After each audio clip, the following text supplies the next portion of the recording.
त्यो संविधान जारी गर्दा जनमत लिएको थियो। यही रोस्टमबाट संविधान जारी गर्दै गर्दा तत्कालीन नेताहरूले यो संविधान सम्झौताको दस्तावेजको रूपमा जारी गरिएको छ भनिएको छ। त्यो सम्झौता घोषणा गरियो। जनमत के थियो?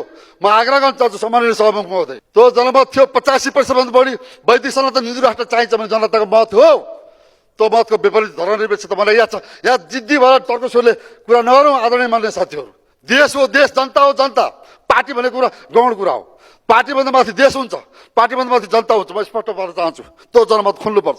85% जनताको हिन्दू राष्ट्र चाहिन्छ भने जनमतलाई जनताको आधारमा, जनमतको आधारमा संविधान संशोधन हुनुपर्छ।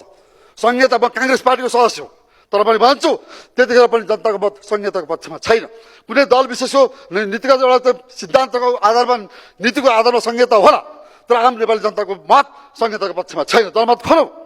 म त्यसै बोलिरहेको छैन। आफूबाट कहिले गल्ती भएको महसुस गर्दैनौँ र सधैँ अरूलाई आरोपित गरेर, अरूलाई दोषारोपण गरेर आफ्नो गल्तीलाई छोप्ने कोसिस गरिरहेका छौँ, जसको परिणति अहिले देशमा यति ठुलो सङ्कट आएको हामी सबैले भनेका छौँ। देशलाई बनाउने कुरामा, देश निर्माण गर्ने कुरामा, नागरिकलाई सेवा र सुविधा प्रदान गर्ने सन्दर्भमा हामी किन एक हुन सकेनौँ? जबरजस्त कुरा जनताको नाममा हामी गर्छौँ। आफ्नो पार्टीका कार्यकर्तालाई जनता भन्छौँ। आफूभन्दा बाहिर पनि मान्छेहरू, विपत्ति राख्ने मान्छेहरू छन् भन्ने कुरा स्वीकार्दैनौँ र जबरजस्त जसले बोल्दाले हामी जनता भन्छौँ। को जनता? सूचना तथा मनोरञ्जनको साथी वेब नेपाल।